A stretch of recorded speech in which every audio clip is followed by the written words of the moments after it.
How's it going, guys? This is Matt Fitness, and this is how to increase your vertical jump. Now, a lot of you may know, some of you might not know, that I am or I have been a track and field athlete. Okay, so that means for the best part of 10 years, I've been training every day, trying to improve my ability to jump. Okay, so I've got some knowledge in this area, and I'm going to try and give you an insight into that.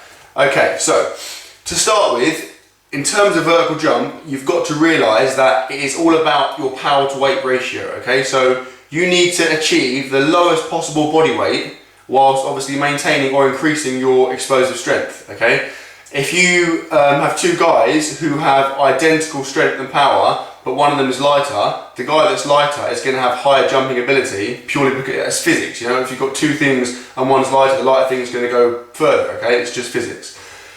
Now, there are a few key areas that we need to look at in terms of increasing your vertical jump. Okay, to start with, you must train for quality. Okay, it's almost entirely about quality. So, whereas a bodybuilder might do 6 sets of 12 reps, if you're trying to increase your vertical jump, you are looking at it might be a lot of sets. It might be maybe up to 10 or 12 sets. But you're only going to do a few reps, okay? So 3, 4, 5 reps. Never, I mean, you might do 6, but never any more than that. Because obviously, when you get up to 7, 8, 9 reps, the quality is going to diminish, and then you're wasting your time, okay? Obviously, explosiveness, that vertical jump, is all about the quickness of contraction, okay? You're trying to get your muscle fibers to fire up as quickly as you possibly can. It isn't about that maximal power output. I mean, when you do a vertical jump, you are not going to be recruiting every single muscle fiber. It's more about how quickly you can do it, okay? So if you're doing 8 reps, those last couple of reps, you're not recruiting the fibers very fast, and you're almost training your body to do the opposite thing to what you want, okay? So you've got to train for quality, which means low reps and long recovery, okay? So you might go in, do a session and finish and feel like you've done nothing, okay? You're not going to be physically, you might not be sweating, you might not be out of breath, you might not be sore, but you've really taxed your CNS, your central nervous system, and that's how you get the adaptations to enable you to jump higher, okay? So, you need low reps, okay, lots of sets, and long recovery, okay? So I'm talking 3, 4, even 5 minutes between sets in order to enable you to recover sufficiently so that you can exert maximal force and, again, develop that explosive power. In terms of quality, obviously, you also need that recovery, okay? So, as well as the long recovery between the sets, you need recovery between the sessions, all right? So there's no use trying to do 4 or 5 days a week training your vertical jump, because all you're going to do is fatigue your CNS, and you'll lose all your improvements, and you'll start to plateau, and then you'll start to regress, okay? So you need at least one kind of slow CNS easy day in between your sessions. To be honest, really you need 2 or 3 days. So let's say on a Saturday you go and do some really explosive box jumps and some squats. You need to leave at least 2 or 3 days, so maybe go Tuesday or Wednesday until you go again, okay? Because otherwise, all you're doing is you're asking your CNS to respond really quickly, too frequently, and it's going to become numb, and you're going to lose the ability to respond quickly, which means that you can't train that explosiveness, and again, you won't make any improvements, right? So you must have sufficient recovery. So what a lot of athletes will do is they'll have CNS easy days, all right? So you can do a lot of training without really taxing your CNS. If you just do stuff slightly slower, so sprints at maybe 70%, or like long runs, or more endurance weight training, that kind of stuff is not too taxing for your CNS. You'll feel tired, you'll feel sore, but you're not really taxing your CNS. So that gives that recovery and enables you to be more explosive next time you do training. Right, the next point is the speed of contraction, okay? So, this kind of links back to quality as well, but everything you do needs to be done quickly, okay? So if you are going to do some squats or some box jumps or some split jumps or whatever you're doing, it must be done quickly. If you squat really slowly, or if you do some box jumps and you rebound and you hold it and then you jump, all you're doing, again, is training your CNS to respond slowly, okay? You're doing the opposite to what you want. So you must do everything. You must focus on getting that contraction as quick as you possibly can, all right? So you'll see lots of jumpers doing partial squats. So they'll put a lot of weight on the rack, and they'll squat down to maybe 45 degrees and then shoot up as quickly as they possibly can, right? So it isn't about doing a long, slow movement, it's about a quick, fast movement, that quick contraction, getting those fibers firing as quick as you possibly can in order to generate the power to enable you to jump high, okay? So you must have that quickness of movement. Every single rep, you can't waste a rep, all right? If you're doing 3 or 4 reps in a set, if you waste 2 reps, that's half your set gone, okay? So you must focus every single rep on being as quick as you possibly can make it, exerting as much power, recruiting as many muscle fibers as you possibly can in the shortest space possible.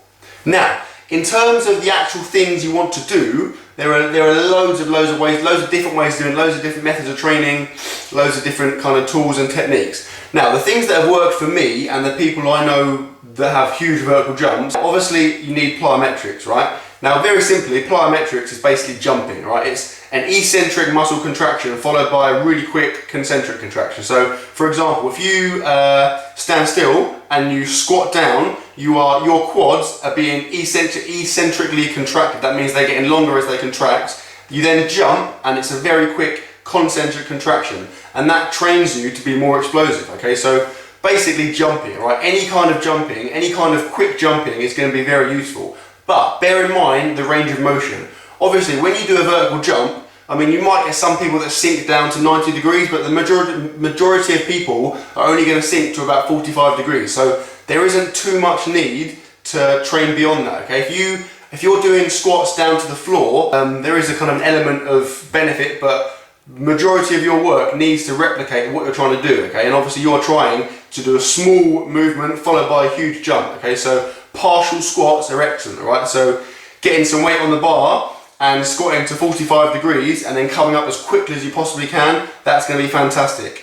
Also as good is obviously squat jumps, okay? So put a lot less weight on the bar. You might want to try it with, literally just the bar at first. And again, you're going to do the same movement, so that 45 degree squat and come up, but you're going to jump off the floor, which obviously, in order to jump, you've got to move fast. It's really, really training your body to contract quickly, okay?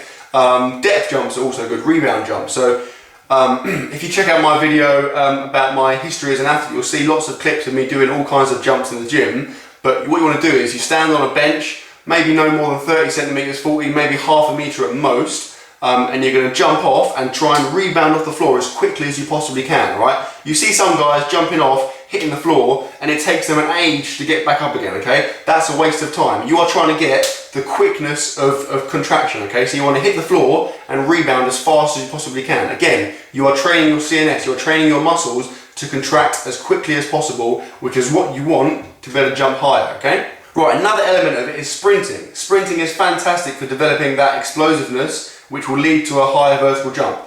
There are lots of sprinters I know, a couple in particular. There's a guy called Harry Aikens who has a ridiculous vertical jump, okay? Now he obviously does lifts weights, he does plyometrics, but a lot of his training is sprinting, and in doing so he has developed a ridiculous vertical jump, alright? So sprinting, obviously not long stuff, we're talking about short accelerations, so 20 meter and 30 meter accelerations, again with a long recovery, is going to really, really help your vertical jump, alright? So I'll suggest something like maybe 2 sets of 6 to 8 20 or 30 meter sprints with maybe 3 to 5 minutes recovery, okay? So it takes a long time, but again, it's all about the quality, alright? You can just blast through the session, get it done quickly, but you're wasting your time. If you want to get a higher vertical jump, you need to take your time, make every single rep count, right? So short sprints are also fantastic. And lastly, something that, again, modern day athletes are using almost across the board is this kind of contrast work, right? So again, if you look at my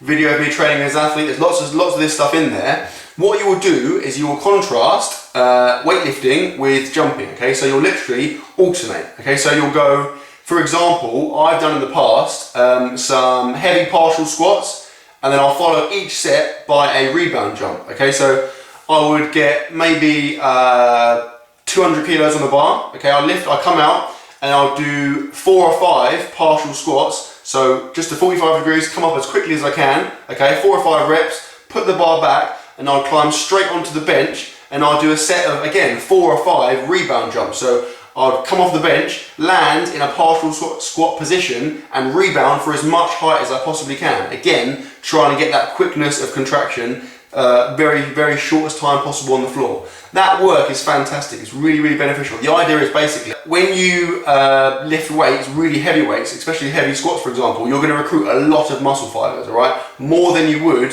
if you were doing a jump, okay? So if you go and do a heavy squat, you recruit all of those muscle fibers, extra fibers than you would if you're jumping. You then got a 20 or 30 second window where those fibers are still firing. So if you go and do your rebound jumps, you've got those extra fibers, you can train that stuff, you can train your CNS to recruit all of those fibers to enable you to jump higher, jump further, exert more force, okay?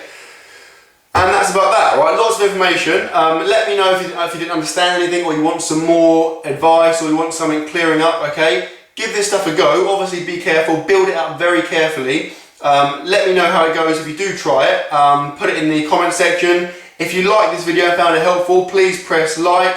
Please share my videos with your friends, let them know about it. And obviously if you haven't already, please subscribe. Thank you very much. I will see you later.